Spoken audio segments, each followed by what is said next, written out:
Well, hello. Yes. Off on another adventure. Thank you for joining me on Riding Shotgun Podcast. My name is Parker. If you've never joined us before, thank you so much for joining. If you've subscribed to the channel, amazing. Thank you so much. I really appreciate that. Don't forget to like, subscribe, and hit that notification bell so you can always be part of the revolution and be part of the channel, of course. So today, we're off again to Essex. Yes, off again to Essex because today is another day of shockwave therapy.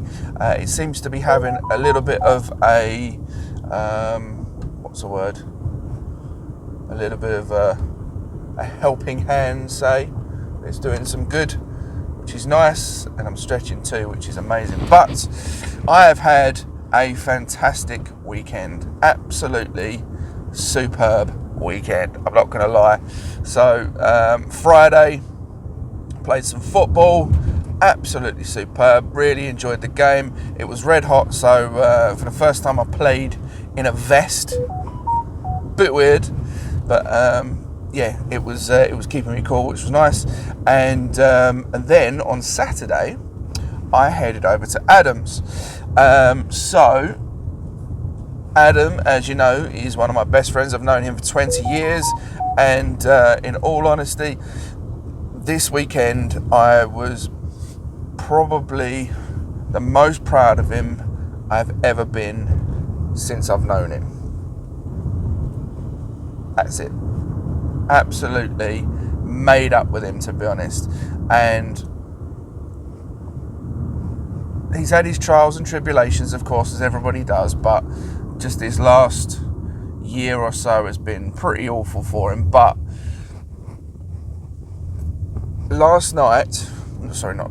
Saturday night, he I want to get this right because I don't want to disrespect the community or the terminology or what, but Adam was not Adam. Adam was Mandy. So yes, my friend is trans and basically Adam has not really had the confidence to really go for it in a proper way, you know. There are elements of his life that, you know, are female, and he does orientate those parts around being female.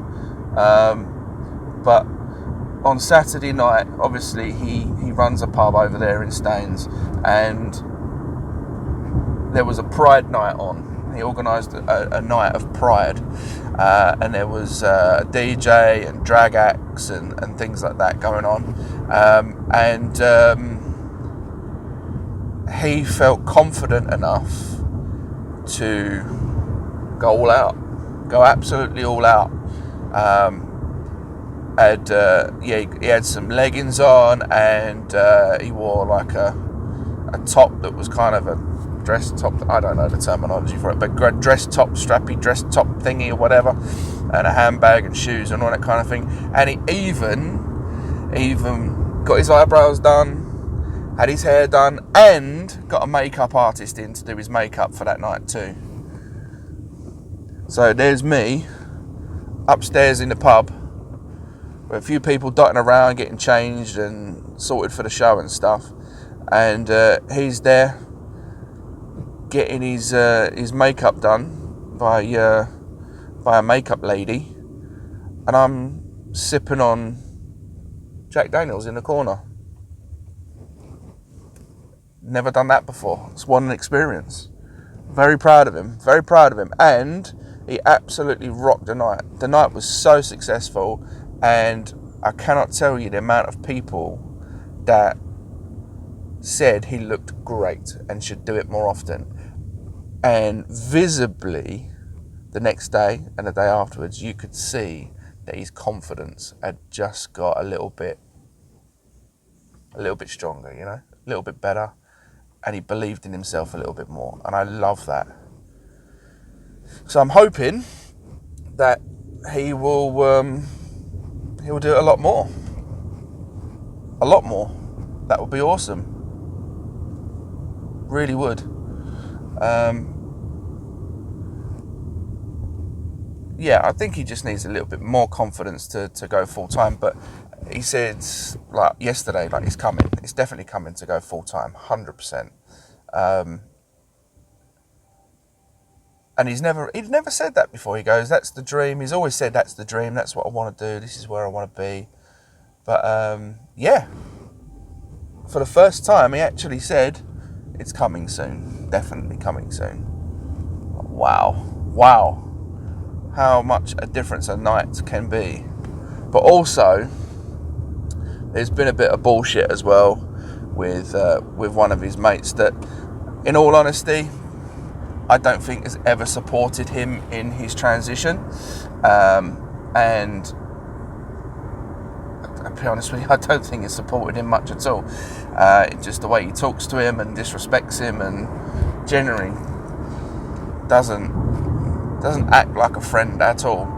And one of those bits of bullshit was the fact that Adam likes this woman, and has made it known to this friend that he likes her.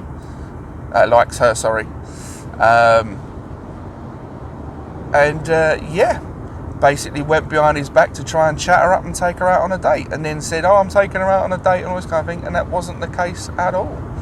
Absolutely lied through his arse about it.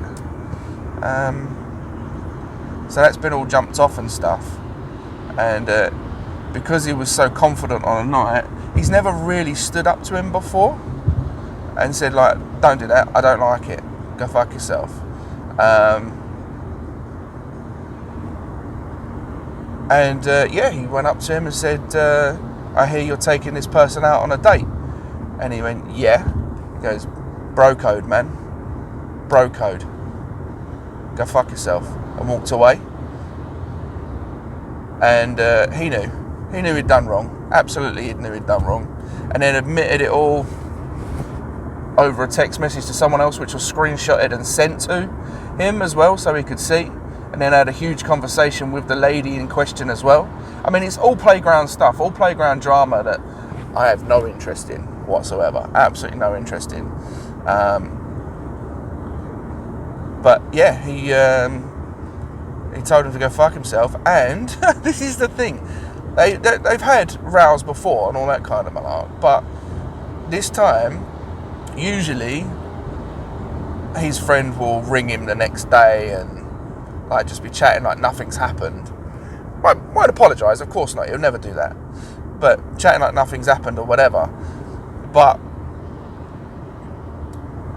yeah, all the way through Sunday, all the way through Monday, not a dicky bird, nothing. No calls, no texts, nothing. So he knows he's definitely done wrong and he's definitely overstepped the mark. Now, the big question will be, is on the 1st of July, Adam is supposed to be hosting his friend's birthday party. The only problem being is that it's a joint birthday party with someone else. So, I think maybe the party will go ahead, but I don't know whether he will show up. In all honesty, I mean, I've never had an issue. I don't personally have an issue with the guy. I don't. But what I do have an issue with is how he treats Adam. That's what I have an issue with. The way he talks to him, the way he treats him, the things he says to him. It's all designed to make him feel better and Adam feel like shite. All that. And there's a lot of gaslighting as well that's been going on with him as well. And, everybody's kind of, oh no, it's not that bad, no, surely not. And because Adam can't prove it, because it can be spun in different ways, very cleverly spun in different ways, which is snaky as hell anyway. He can't prove it and say like, well, this is what's going on. But now, because another person has gone, well, actually, no, that's not what was said at all, and the text messages are there and all that kind of thing, it's now kind of proven, and he's going, look, see, this is what I've been talking about for years. I said to Anne, I went, why do you even tell this guy when you like something or going to do something or whatever? And he said, I don't tell him anything, you know, but he still somehow finds out. It's just crazy. I said, why are you still mates with him? Like, I've said this for a long time. Why are you still mates with him if he talks to you and treats you like that? He says, well, you know, he's kind of, we've been mates for 35 years and, you know, he's not all bad and no. Yeah, but what does he bring to the table? He certainly doesn't bring other friends to the table because you know them all. He doesn't bring any kind of experiences to the table because, well, as has been shown, he's telling people, don't tell Adam, I don't want him there. So he doesn't bring that to the table. He doesn't make you feel happy. He doesn't make you feel comfortable in talking about who you are as a person in terms of your gender, in terms of your sexuality, in terms of your hopes and your dreams. He's not going to support any of that. You know, and this is how snaky and tight this is, right? Adam's coming up 50 soon, in October, right? Coming up 50. I think it's October. Sorry, Ad, if it's not October. October, November time, anyway. He's coming up 50. And Ad says to me, hey, I'll tell you what we should do. We should take a trip to the States and go and see the Formula One. That would be immense. I went, that sounds great. Find out how much it is. Maybe we could do that. Barely 2 weeks after saying that, guess what? His friend and 2 other people are now going to Las Vegas to watch the Formula One. No invite to Ad. No invite whatsoever. And this person doesn't even like Formula One. Doesn't even like Formula One. Like, I will sit with Adam and we'll chat about it, and we'll watch it on the TV, and we'll watch the qualifying, and we'll watch the race, and we'll have a good discussion about it, and we'll look at the news about it, and we got kind of involved in it for the weekend, right? Nowhere to be seen. No messages about it, no calls about it, not watching it, nothing. Not even interested. But somehow now, I'm going to go see the Formula One in Las Vegas. Oh, at the same time as what your birthday is, by the way. But we're not going to invite you. Just pathetic. Absolutely pathetic. And I don't like it. I don't like the way he's treated at all. So, a bit of negativity for an all-round good weekend. I got some really great pictures as well. So, I was paid somewhat by the pub to be official photographer for the event. I got some really good photos of everyone and things like that. And you know, I was doing a bit of sound stuff as well, because obviously the DJ struggled with a little bit of sound, and helped out there. So we got some really good pictures, but there's one picture that sums up the whole weekend for me, and I really like the picture. It's a picture of me and Adam, obviously when he's Amanda, and he's there all dressed up by the bar. I'm looking good with like a white t-shirt and a multicoloured shirt. I bought a new shirt for it simply for the fact that I wanted to wear a Pride shirt, because obviously supporting him through Pride and things. But I was only going to wear it once, so I was like, well, I kind of need a shirt that I can use multiple times. So I went and bought a shirt in Primark that has loads of different stripes and things like that in different colours. So it's kind of pridey, but you could totally wear it out again elsewhere, which is great. Also, I really want to know whether this guy behind me wants to sit on the back seat, because he's so close that if I brake checked him, he's definitely going to smash into me, without question. Like, fucking idiot. I just don't understand. Fucking problem.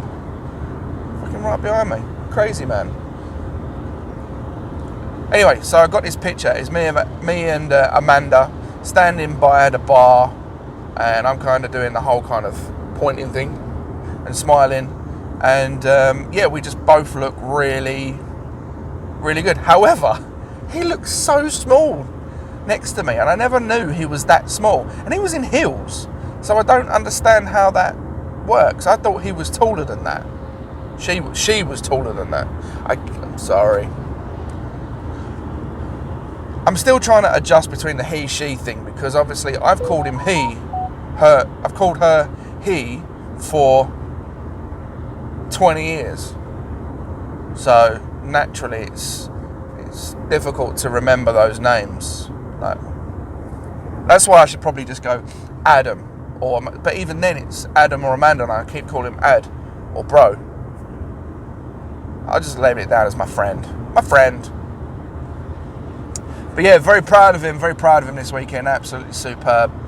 And I hope that the pub does another Pride night, so again Amanda can come out and Adam can feel more like himself and dress how he wants to, and build his confidence as well, because ultimately last time, everyone said he looked amazing, looked beautiful, looked fantastic,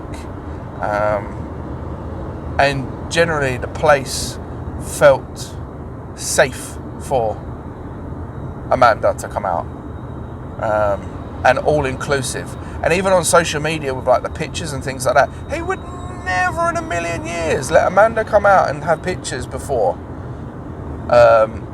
and put them on social media as well for scrutiny and criticism and things like that, and negativity that he thinks he would face. But there's like 5, 6, 7, 8, 9, 10 comments going, you look amazing, you look beautiful, your makeup looks wonderful, where's your top from? You know, just literally loads and loads of comments, not one single negative comment at all. And I love that. And I love that community for it around Staines. And his little group of friends around him as well. Because clearly they know all about who he really is and support him. What I don't like is this other friend who brought in friends just to look at her.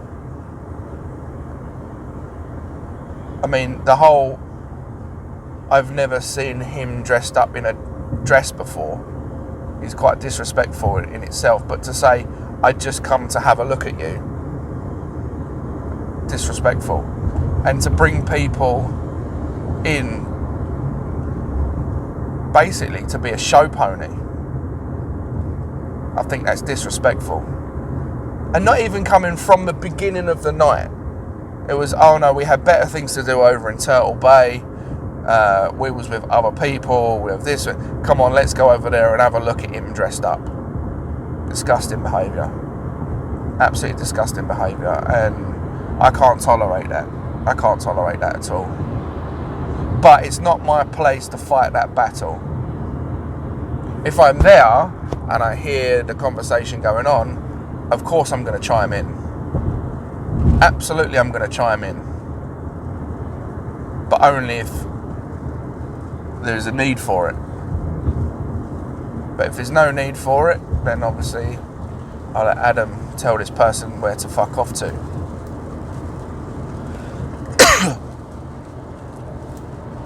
I mean, I'm not a guy that hates anybody. I don't hate anybody. I've not got the time or the energy for hate. I'm not a hateful person. And I certainly don't want to consume some of my life with the energy of hate.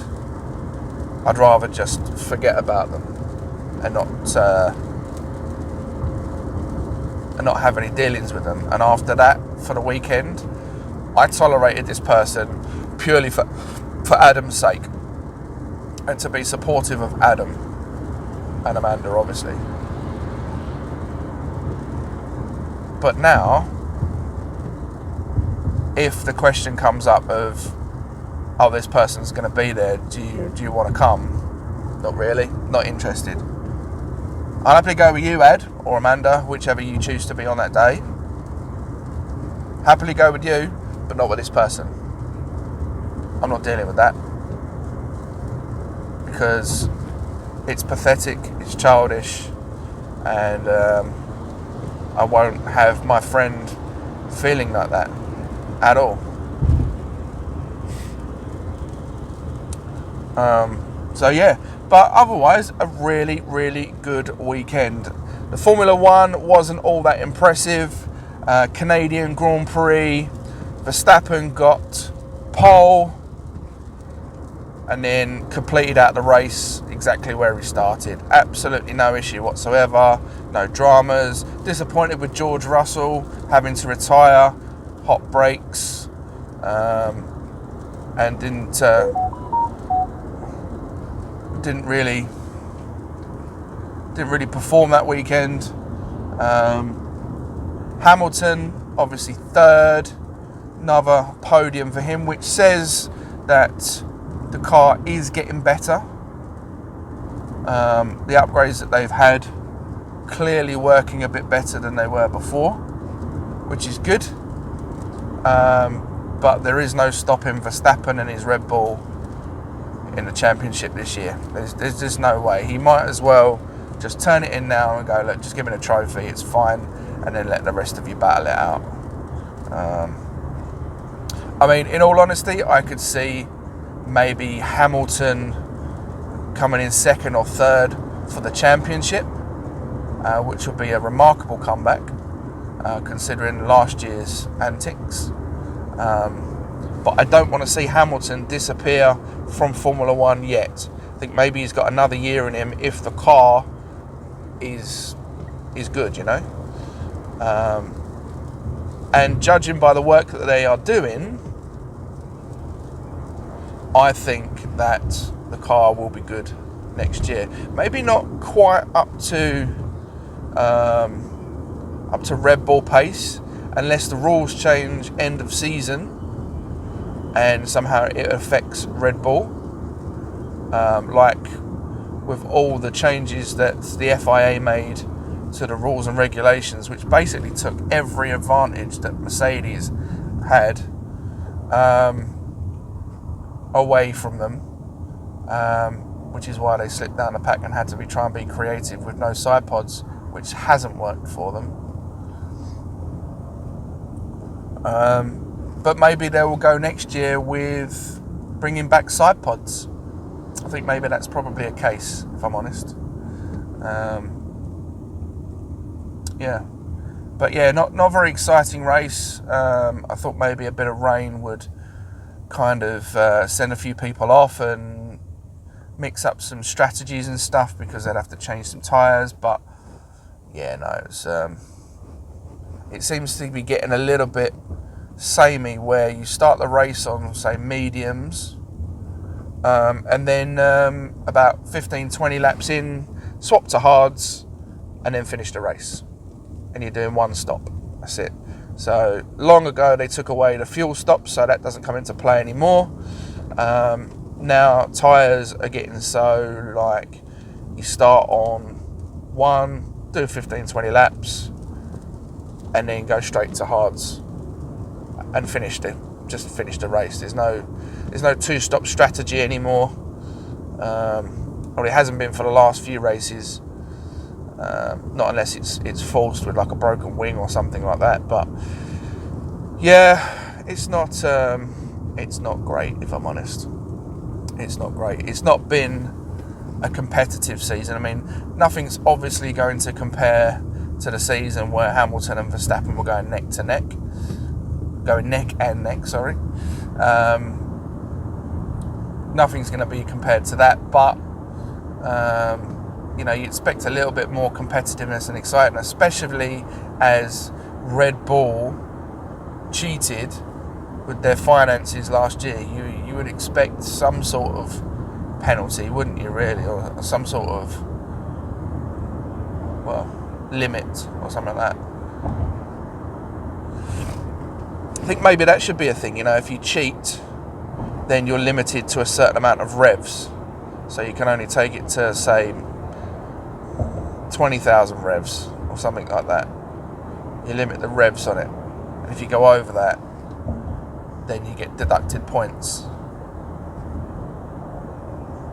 and constructor points as well, because obviously constructor points is all part of it. You're the constructor, you should be looking after this, not just the person. So I think that should be a thing where you're limiting the car's revs for cheating. But we'll see whether anybody's cheating this year. I don't know whether they will be or not. I'm a bit disappointed with Alfa Romeo, to be honest. I thought they were going to be real challengers this year.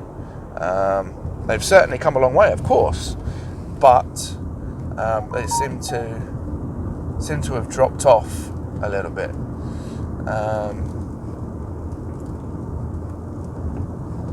So we'll see. But anyway, I'm on my way to the doctor's, obviously, and then I'm going to stop in at my nan's afterwards and see her. She literally just texted me then and said, "Are you at the doctor's today?" Yes, Nanny, I am. I am at the doctor's, and I shall be visiting you after. But yeah, hopefully a good session today. Playing football tomorrow, playing football Friday and Sunday, so it'd be nice to get that therapy in before 3 games this week of some intense football. So be nice to do that. Definitely be nice to do that. But anyway, in all honesty, this rain today is making me feel a bit blur. I mean, we've had a few days now where it's properly been t-shirt and shorts weather, and it's been fantastic. But I suppose you've got to pay for it eventually, haven't you? You have your sunshine days, and then you've got to have some rain. But it's not exactly cold either. I mean, the temperature gauge right here is saying 20 degrees. So, I mean, I am still wearing a t-shirt, I am in shorts. But I would be wearing shorts anyway, because obviously I'm going to the physio. I don't want to be stripping down to my grundies, simply just to get my ankles out. Ease of it, ease of it. Yeah. I don't know. I'll tell you what though, I am about 4 tracks in to an album that I'm making at the moment, and to be fair, I'm quite liking some of the music that I'm making. Quite liking it. And maybe I'll preview a little bit for you sometime. Maybe I will. Maybe it'll be kind of like that. But I tell you what though, I have been bitten to oblivion over the last couple of days over my ankles. Like, there's so many mosquito bites. I think I must have about 20 just on the lower part of my leg. I've been bitten to absolute bits. I mean, what is the best remedy for a mosquito bite? Do you put lemon on it or lime, or has anybody got any remedies, home remedies for mosquito bites? Also, I know how to stop getting mosquito bites. You just don't eat a lot of sugar, but drink quinine as well. The tonic water's got quinine in it, and that's how you stop them. But yeah, I'm not really a tonic drinker, and I don't really eat sweet stuff anyway. But yeah, they just attacked my legs last night. It was something else. And I think probably because I was drinking a lot of beer and Jack Daniels and Coke. So there's probably a lot of sugar in that they went after. So yeah, I mean, I don't drink very much at all. The only time I actually do drink is probably when I'm with Adam, if I'm honest. Probably when I'm there. Like, we'll go out to the pub, we'll have a few beers, a couple of cheeky jacks, sitting at home watching the F1, that kind of thing. But other than that, I don't drink Jack. I don't drink at all. I don't drink at home. It's just not my vibe. Which is a far cry from my younger days, where living in Spain was every night 10 pints of Jack Daniels and Coke. It's crazy. I mean, you think about it now, and I'm thinking, my God, drinking quadruples, pints of 10 times every night. Like, how was I not a full-blown alcoholic back then? How was I not? Because I could certainly take it or leave it, because I came home from Spain and just went, yeah, I'm done with that. I'm just finished. And I tell you what, actually, saying that, I think, quite possibly, that was one of the main reasons for me coming home from Spain. I was bored of drinking, and I was bored of sitting in a bar, and I was bored of sitting in a pub, and I'm bored of sitting in a club every single night just to go out. Like, I wanted to go out to other places and not drink, just go out, you know?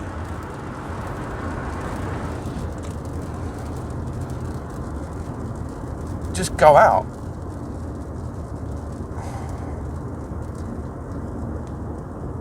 And not have to see my friends sat in a pub while I have to drink a beer. You know, or I have to drink. I mean, even I sat there and you know, for a lot of the time, the last couple of months, I was having things like a lemonade or a Fanta or something like that, or water. And even then, I just got fed up. So I was just bored. Sitting in the same... I mean, you would come out your house about midday, go straight to the bar. Straight to the bar, straight to the pub. And you would sit there until 5, 6, 7, go out and get food, go home, get changed, come out about 11, stay out till 7, 8, 9 o'clock in the morning, and then do it all over again. And I just got bored of doing that. I really got bored of doing it.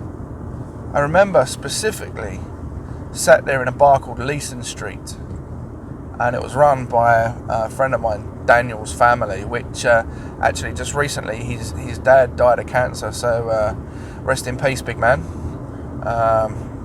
You know, he was a lovely bloke, and yeah, Dan's dad was was a nice fella, really nice fella, and so was his wife, to be fair, and so was Daniel. But yeah, heart goes out to them, of course, with the dad's death, of course. But yeah, it was run by them. It was called Leeson Street, and it was over in Los Dulces too. And I remember specifically sat there thinking, I'm fucking bored. I am bored, and all I was doing was going onto the paid for internet and sitting on Facebook or searching the web for stuff and music and bits and pieces, and just going, oh, right, okay, this is this and this is that. And I honestly couldn't wait to go to work because I was just bored. I thought, I think I'm done. I think I'm done with this. I think I'm maxed out. You know, this experience has been amazing. It's been 8 years, but I think I'm done. And that was when I was 26, I think. Yeah, 26. About the October of 26, something like that. And so I just packed up and went, I'm done. I'm actually done. And I remember sitting on the plane with all my stuff being in a van, making its way back to England. And it was kind of a shock, actually, that when I spoke to the guy who was the guy who was shipping my stuff back, I said, "Oh, I should be home in about a week or so, something like that." He went, "Oh no, we'll be there in like 2 days." And I went, "Oh, okay, all right." And I thought, shit, I've got 2 days left, and that's it. 1 day to sort of finish up stuff, and the next day I'm on a flight home, and then they'll meet me at my house. And that was kind of a shock, like, oh, we're doing this then, okay, shit. So yeah, booked the flight and everything, came home, and I just remember sitting on the plane, looking out the window as Alicante Airport rolled past. And I just remember, you know how, is it Hook, the film Hook? And right at the end when Peter Pan flies off with his 2 kids, and then one of the Lost Boys says, that was a great game. I just remember thinking that was a great game.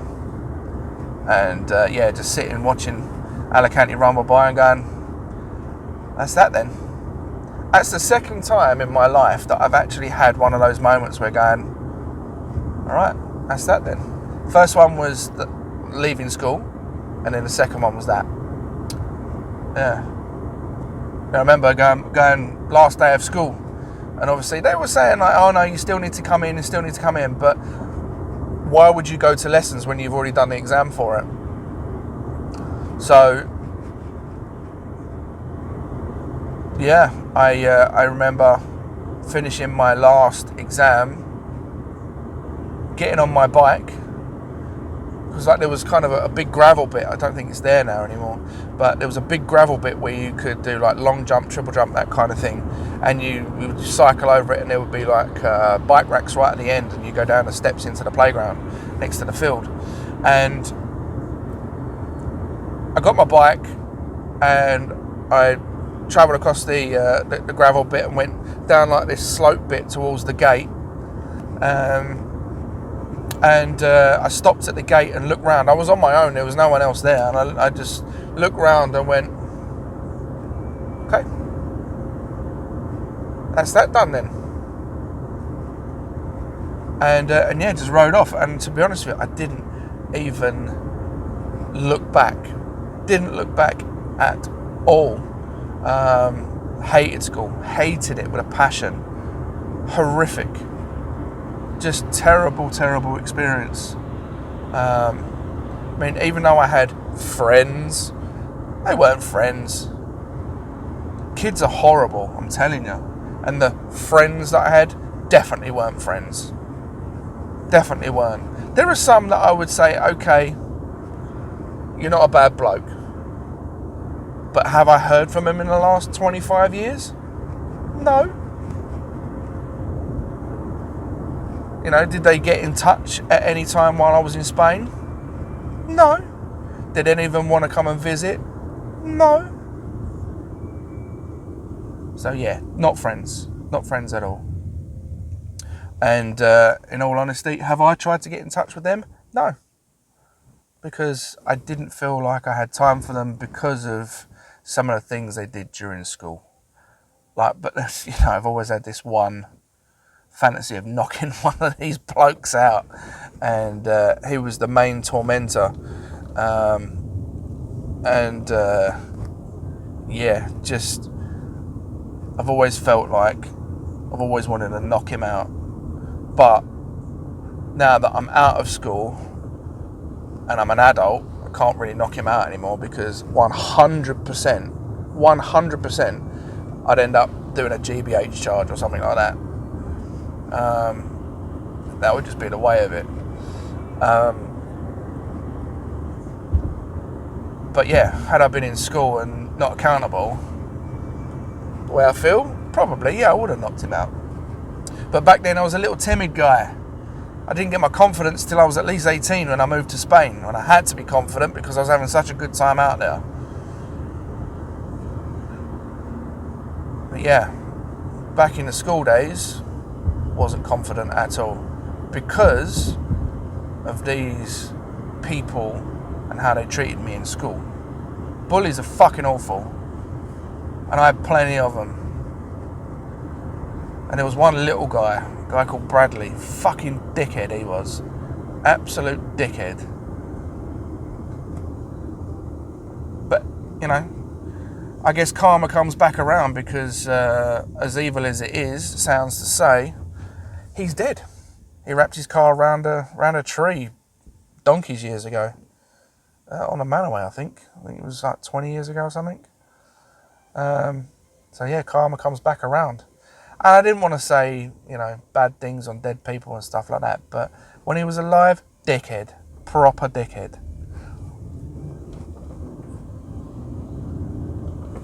But what are you going to do, eh? What are you going to do? And that doesn't sit with me now. I'm not bitter about all that kind of thing. If anything, I've taken those experiences and used them to not be a dick to others. Hence, probably my acceptance and open-mindedness of someone like my best friend Adam. Because I didn't like being bullied. I wasn't different. I wasn't gay, I wasn't trans, I wasn't anything like that. I wasn't any of those things. I wasn't different in any way. The only thing that was different about me is the fact that I was me. And for some reason, they just didn't like that. Maybe it was my lack of confidence or my lack of doing anything about it, that they just felt it was an easy target. I mean, I didn't show that it hurt me. I didn't show that it was a problem. I didn't fight back or anything like that. I just let it happen.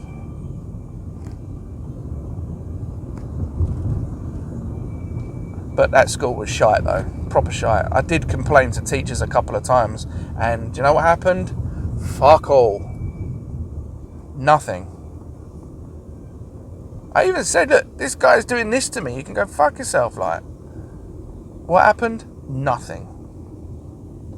I even dragged him in there and said, look, this guy, this is what's going on, this is what's being said, I'm being bullied. Nothing. Fuck all. But, you know, I'm a strong human being now, and I don't give a fuck. And I certainly won't look at other people being bullied.